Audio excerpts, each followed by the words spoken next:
তাহলে তোমার নাম সুচিত্রা, তাই না?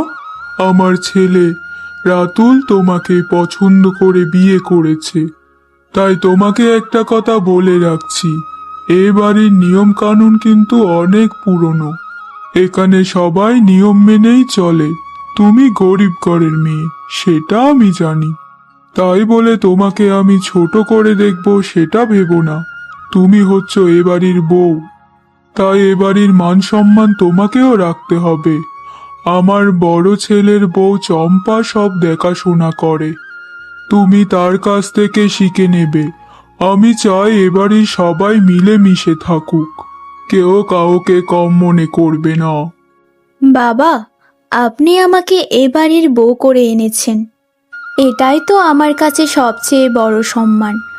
আর আমার মা আমাকে শিখিয়েছেন গরিব হওয়া কোনো লজ্জার নয়, অকর্মণ্য হওয়াই হচ্ছে লজ্জার।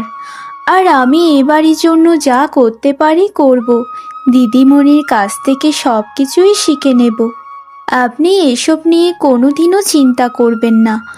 আমি এ বাড়ির মান সম্মানে কোনোদিনও আজ আসতে দেব না। যাক, তোমার কথাবার্তা শুনে আমার বেশ ভালো লাগছে। মনে হচ্ছে তোমার বাবা তোমাকে যথেষ্ট শিক্ষা দিয়ে পাঠিয়েছে। যদিও তোমার বাবার সাথে আমার এখনো কোনো কথা হয়নি। আমার বাবা তো সারা জীবন পরিশ্রম করেই আমাকে মানুষ করেছেন, সেই পরিশ্রমের শিক্ষাটা আমি ভুলিনি। আপনি আমাকে একটু সময় দিন, আমি প্রমাণ করব আমি এ বাড়ির যোগ্য। ভালো কথা বলেছ মা। চলো ভেতরে যাও, দাসী তোমাকে ঘর দেখিয়ে দিচ্ছে। এ দাসী, কোথায় গেলে? আবার ছোট ছেলের বৌমাকে নিয়ে যাও।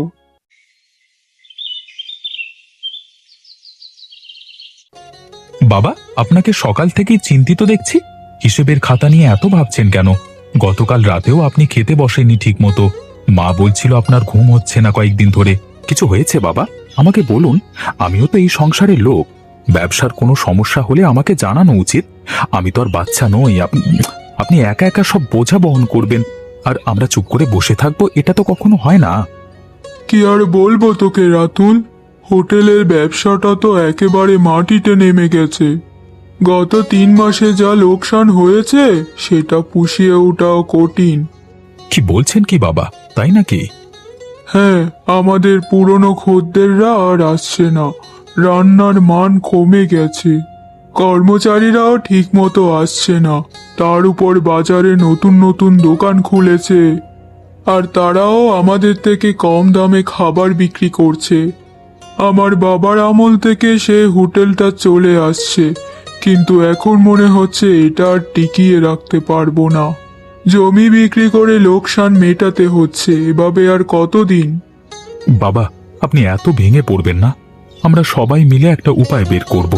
আপনার ছোট বউ সোনয়না কিন্তু খুব বুদ্ধিমতী, সে হয়তো কিছু পরামর্শ দিতে পারবে। সে তো বউ, মেয়ে মানুষ, সে আবার কি বুঝবে ব্যবসার? বুঝে বুঝে আমি ওকে ব্যাপারটা বলবো, তারপর দেখবেন নিশ্চয়ই কোনো ব্যবস্থা করবে ও। যতদূর আমি ওকে চিনেছি, নিশ্চয়ই কিছু একটা সুরাহা বের করবে। বাবা, আপনি যদি রাগ না করেন তাহলে আমি আপনাকে একটা কথা বলতে চাই, অনুমতি পেলে বলবো। কিছু বলবে? যা বলবার ঠিকঠাক খোলামেলা করে বলো, এমনিতেও আমার মাথা ঠিক নেই। বাবা, আমি জানি আমি গরিব ঘরের মেয়ে, ব্যবসা পাতি অত শত বুঝি না হয়তো, কিন্তু আমার বাবা তো ছোটোখাটো চায়ের দোকান চালাতেন। সেখানে আমি দেখেছি কিভাবে অল্প পুঁজি দিয়ে বেশি লাভ করা যায়। আর আপনার হোটেলে আমি গতকালকে গিয়েছিলাম, গিয়ে দেখলাম সেখানে অনেক কিছুই বদলাতে হবে। রান্নার পদ্ধতি বদলাতে হবে, খরচ কমাতে হবে, আর খরিদ্দারদের সাথে ভদ্র ব্যবহার করতে হবে। আপনি যদি আমাকে একটা সুযোগ দেন তাহলে আমি চেষ্টা করতে চাই হোটেলের হিসাবটা ঠিক করতে। কি বলছো ছোট বৌমা? তুমি হোটেলের দায়িত্ব নেবে? কিন্তু তুমি তো কোনোদিন ব্যবসাই করনি। কিভাবে সামলাবে বলো তো এ হোটেল? আমার বাপ ঠাকুরদার আমল থেকে চলে আসছে এই হোটেল। হোটেল চালানো কিন্তু কোনো ছেলে খেলা নয়। তোমার বড় দিদিও বলেছিল একদিন যে সে নাকি হোটেলের দায়িত্ব নেবে, কিন্তু শেষমেশ সে তো কিছুই করতে পারেনি। আমি তো ভয় পাচ্ছি তুমি যদি মাঝপথে ছেড়ে দাও তাহলে আরো ক্ষতি হবে। বাবা, আমাকে আপনি মাত্র 1 মাস সময় দিন। এই 1 মাসের মধ্যে যদি আপনি কোনো উন্নতি না দেখেন তাহলে আমি নিজে থেকেই সরে দাঁড়াবো। কিন্তু আমি বিশ্বাস করি বাবা, যে পরিশ্রম করলে সফল হওয়া যায়। আমার বাবা বলতেন, ভাগ্য তাকেই সাহায্য করে যে নিজে চেষ্টা করে। আপনি আমাকে একটু বিশ্বাস করে দেখুন না বাবা। আচ্ছা ঠিক আছে, এত করে যখন বলছো তাহলে চেষ্টা করে দেখো, কিন্তু কোনো বড় পরিবর্তন আসার আগে আমাকে অবশ্যই জানাবে। সুচিত্রা, সুচিত্রা, এদিকে এসো বৌমা। আমি যে তোমাকে কি আর বলবো, তুমি তো জাদু করে দিয়েছো আমার হোটেলে। গত 2 মাসে যা লাভ হয়েছে সেটা তো গত 2 বছরেও হয়নি। কেন বাবা, কি হয়েছে? খোরদাররা আবার ফিরে আসছে, নতুন নতুন খোরদার আসছে। তুমি যে রান্নার পদ্ধতিটা বললে আর নতুন পথ আনলে, সেটা তো দারুণ কাজ করেছে। আমার বাবা বেঁচে থাকলে আগে কত যে খুশি হতেন। তুমি সত্যি এ বাড়ির লক্ষ্মী ছোট বৌমা। তোমাকে আমি কত ছোট করে দেখেছিলাম, সেটা আমার ভুল ছিল। তোমার মতো বউ পেয়ে সত্যি রাতুল অনেক ভাগ্যবান। হুম, বাবা এত প্রশংসা করবেন না, লজ্জা পাই আমি। আর আমি তো শুধু একটু হিসাব করেই চলতে শিখিয়েছি কর্মচারীদের, আর রান্না বান্নায় কিছু দেশি মশলার ব্যবহার বাড়িয়েছি। আসল কৃতিত্ব তো আপনার। আপনিই আমাকে সুযোগ দিয়েছিলেন বলে আমি এত কিছু করতে পেরেছি। আমার বাবার ছোট দোকানে যা শিখেছিলাম সেটাই তো কাজে লাগিয়েছি মাত্র। এখনো তো অনেক কিছুই করা বাকি আছে। আমি চাইছি হোটেলে আরেকটা নতুন মেনু নিয়ে আসতে, গ্রামের ঐতিহ্যবাহী খাবার যেগুলো হারিয়ে যাচ্ছে সেগুলো ফিরিয়ে আনতে। মানুষ নিজেদের শেকড়ের স্বাদ খুঁজে পেলে বারবার আসবে। তোমার যা ভালো মনে হয় করো মা, আমি তোমার উপর পুরোপুরি ভরসা রাখছি। তুমি যে এই সংসারের অমূল্য সম্পদ।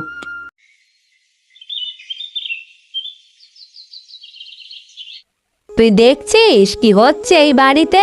সেই গরিব ঘরের মেয়েটা এসে পুরো বাড়িটা একেবারে দখল করে নিয়েছে। সেটা তো দেখতেই পাচ্ছি মালকিন। শ্বশুর মশাই তার কথা ছাড়া আর কিচ্ছু বোঝেন না। সারাদিন শোনায় না এই করেছে, শোনায় না সেই করেছে। আমি এতগুলো বছর ধরে এই বাড়ির সেবা করলাম, কোনো দিন একটা ভালো কথা শুনিনি। আর এই মেয়ে 2 মাসে সব কেড়ে নিল। আমি কি এই বাড়ির বড় বউ নই? আমার কি কোনো সম্মান নেই? শ্বশুর মশাই গতকাল সবার সামনে বললেন ছোট বউ নাকি এই বাড়ির লক্ষ্মী। তাহলে আমি কি এই বাড়ির অলক্ষ্মী? এটা আমি মেনে নিতে পারছি না রূপা। বলছিলাম কি বৌদি, আপনি একটু শান্ত হন। ছোট বৌমা তো সত্যি হোটেলের অনেক উন্নতি করেছে, আর সেটা তো অনেকেই দেখছে। আপনি বরং ওর সাথে মিলেমিশে কাজ করুন, তাহলে শ্বশুর মশাইও আপনাকে সম্মান দেবেন। দুজনে মিলে কাজ করলে আরো ভালো হবে। চুপ কর, তুই ওর পক্ষ নিচ্ছিস? তুই আমার দাসী, আমার কথা শুনবি। আমাকে একটা উপায় বের করতে হবে এই মেয়েটাকে এই বাড়ি থেকে সরানোর জন্য। শ্বশুর মশাইয়ের চোখে ওকে ছোট করতে হবে। আমি ভেবে রেখেছি আমি কি করব। হোটেলের হিসেবের খাতায় একটু অদল বদল করলেই হবে। শ্বশুর মশাই ভাববেন ছোট বউ টাকা মারছে। তারপর দেখি কে বাড়ির লক্ষ্মী আর কে অলক্ষ্মী। আমাকে শুধু সঠিক সময়ের জন্য অপেক্ষা করতে হবে। হ্যাঁ, বৌদি, এসব করলে কিন্তু বিপদ হতে পারে। বিপদ হবে ওর, আমার নয়। তুই চুপ করে আমার কথা শোন।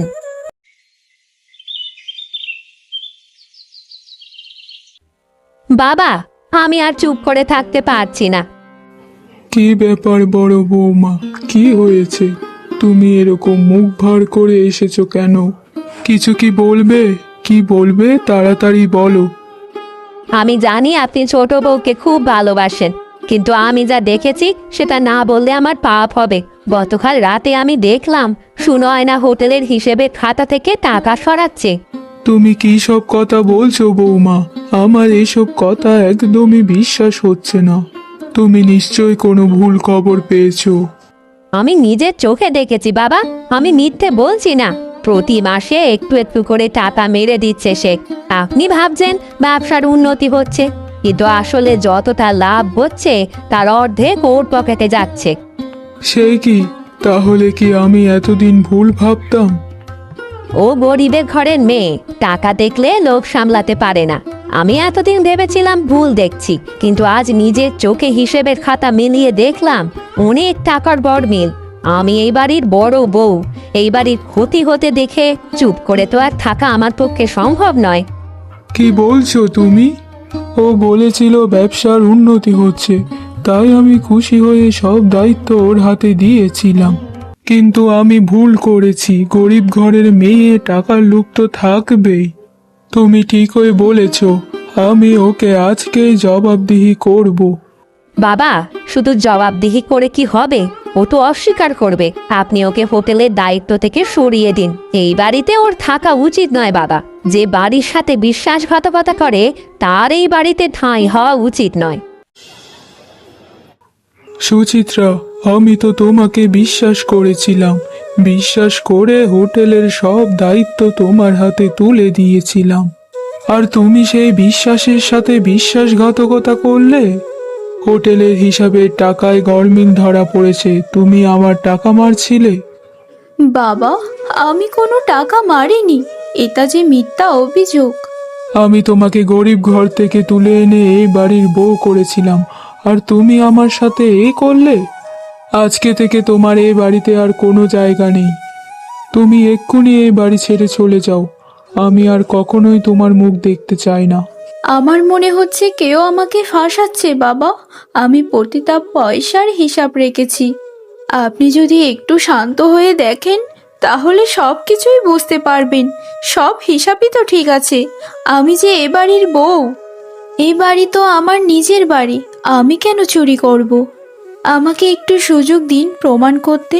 কেউ ষড়যন্ত্র করছে আমার বিরুদ্ধে। আমি প্রমাণ করে দেব। আমি নিশ্চিত।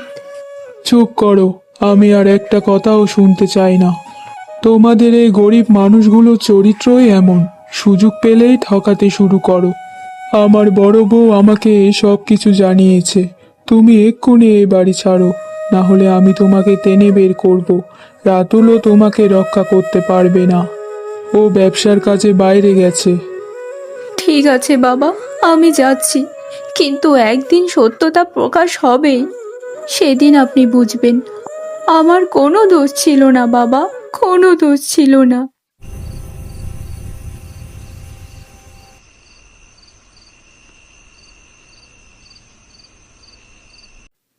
কি ব্যাপার হলো? বাইরে থেকে কান্নার শব্দ ভেসে আসছে বলে মনে হচ্ছে, কিন্তু এত রাতে কে কান্না করছে এরকম করে? এ কি, তুমি তো জমিদার বাড়ির ছোট বৌমা। এই রাতে একা একা এখানে কি করছো মা? তোমার চোখটা ফুলে গেছে কান্নায়। কি হয়েছে তোমার? এদিকে আসো মা, ভেতরে আসো। বাইরে যে শিশির পড়ছে, ঠান্ডা লাগবে যে। বলো কি হয়েছে?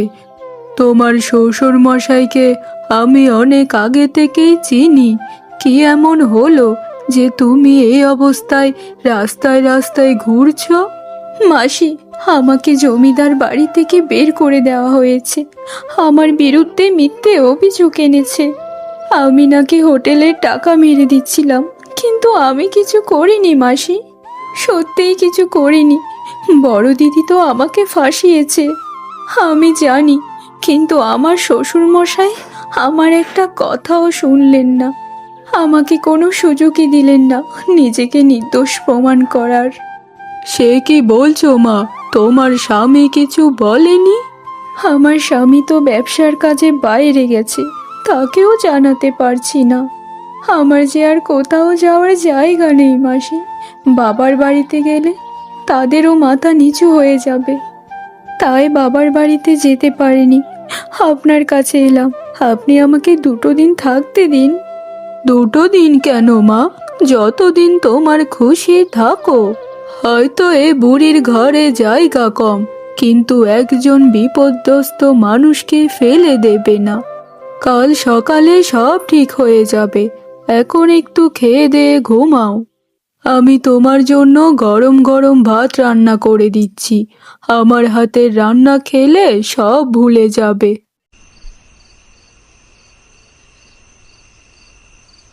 মাসি, আপনার রান্না খেয়ে তো আমি অবাক হয়ে গেছি। এত সুস্বাদু রান্না তো আমি জীবনে কোথাও খাইনি। আপনি তো সামান্য ডাল ভাত রান্না করেছেন, কিন্তু সেই স্বাদ যে কত দূর। আপনার এই হাতের গুণ লুকিয়ে রাখা পাপ মাসি। আমি একটা কথা ভাবছি, আমরা দুজনে মিলে যদি বাজারে একটা ছোট্ট খাবারের দোকান দিই, তাহলে কেমন হয়? আপনি রান্না করবেন আর আমি বিক্রি আর হিসাব সামলাবো। এতে আপনারও উপকার হবে আর আমারও একটা রোজগারের হিসাব খুলবে। মা, তুমি তো দারুণ কথাই বলেছ। আমি সারা জীবন একাই রান্না করে খেয়েছি, কেউ কোনোদিন বলেনি যে আমার রান্না ভালো। আমার ছেলে মারা গেছে, বৌমাও চলে গেছে, একা একাই দিন কাটে। তুমি এসে আমার জীবনে আলো ফিরিয়ে দিয়েছো মা। কিন্তু বাজারে দোকান দিতে গেলে যে পুঁজি লাগবে, আমাদের কাছে তো সেরকম পুঁজিও নেই। আর জমিদার বাবুও তো বাজারে দোকান দিতে দেবে না তোমাকে, কারণ তার যে নিজের হোটেলও আছে। মাসি, বড় দোকান দিতে হবে না। আমি আমার গয়নাগুলো বিক্রি করব, যা আমার মা আমাকে দিয়েছিলেন। সেই টাকা দিয়ে একটা ছোট্ট ঠেলা গাড়ি কিনবো, তাতে আপনার রান্না সাজিয়ে বাজারে বসবো। মানুষের মুখে মুখে ছড়িয়ে পড়বে আপনার রান্নার কথা। আমি নিশ্চিত ভালো জিনিসের কদর সবাই করে মাসি। তোমার মতো সাহসী মেয়ে আমি খুব কমই দেখেছি মা। চলো তাহলে কাল থেকে শুরু করে দিই। বাবা, আজ আবার হোটেলে লোক কম ছিল। গত কয়েকদিন ধরে দেখছি আমাদের পুরনো খদ্দেরগুলো সব ওই ছোট বইয়ের ঠেলা গাড়িতে গিয়ে খাচ্ছে। বাজারের মোড়ে বসে রান্না বেচছে সে, আর সব লোক সেখানে ভিড় করছে। এটা দেখতে পাচ্ছেন না আপনি? আপনার নিজের হোটেলের খদ্দের কেড়ে নিচ্ছে সে, আর আপনি চুপ করে বসে আছেন। একজন বউ যাকে আপনি বাড়ি থেকে বের করে দিয়েছেন, সে কিনা আপনারই বাজারে বসে আপনারই ব্যবসার ক্ষতি করছে। এটা কি সহ্য করা উচিত বাবা? আপনার কি মান সম্মান বলে কিচ্ছু নেই? পুরো গ্রাম হাসছে আপনাকে নিয়ে। এ কি বলছো তুমি?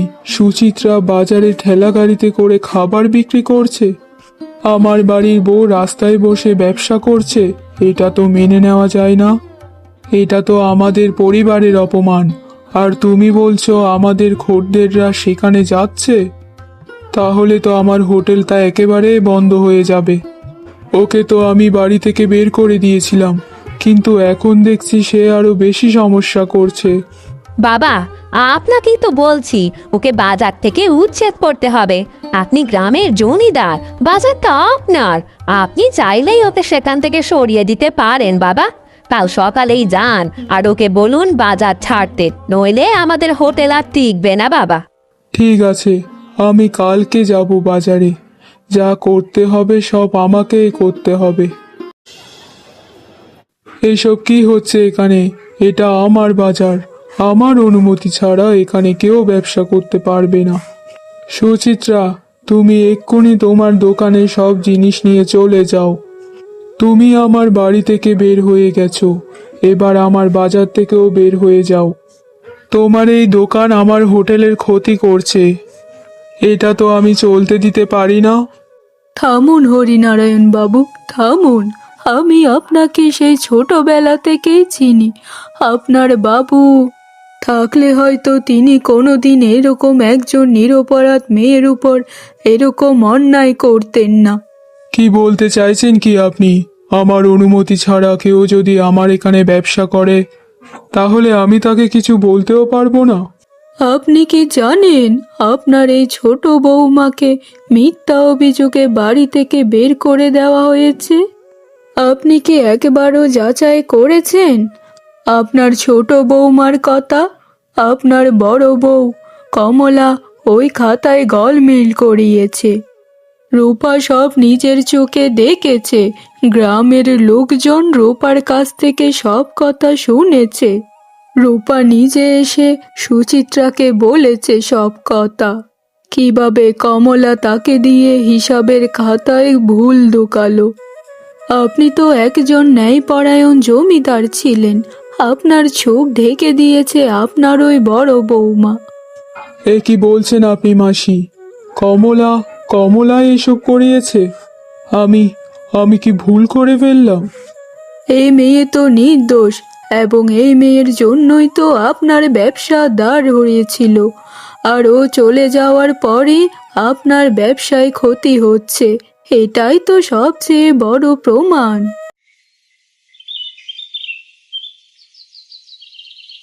কমলা, তুমি বলেছিলে ছোট বউয়ের দরকার নেই, তুমি একাই সব সামলাতে পারবে।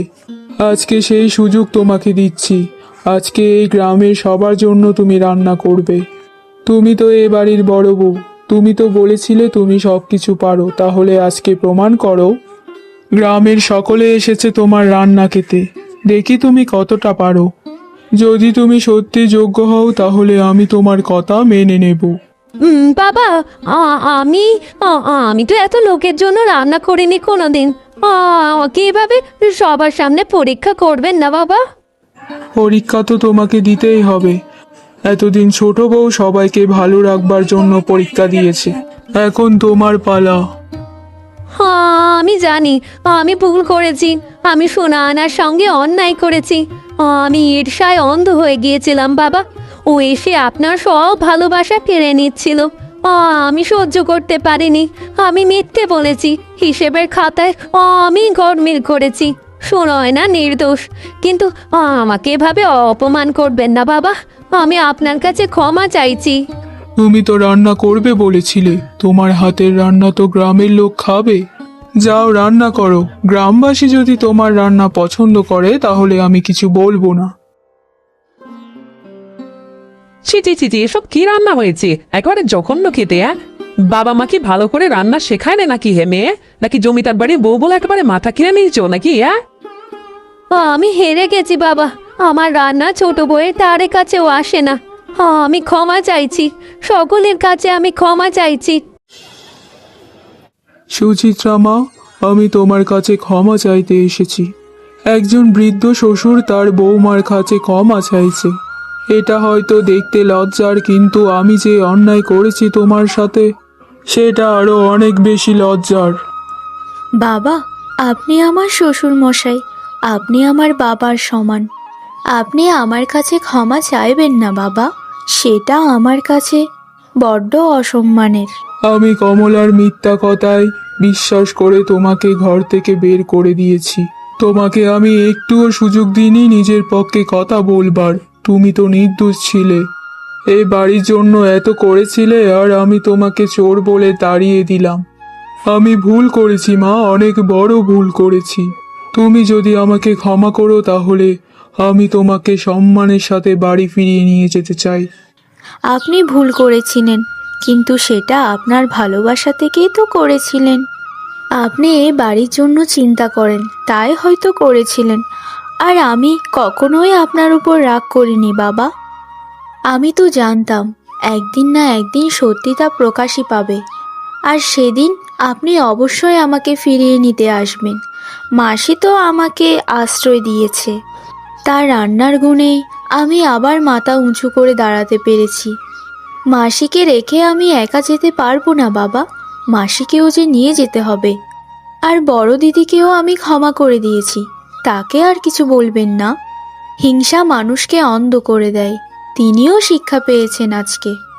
তুমি সত্যি মহৎ হৃদয়ের মেয়ে মা। চলো বাড়ি যাই। তোমার স্বামী রাতুল ফিরে এসেছে, সে তোমার জন্য অপেক্ষা করছে।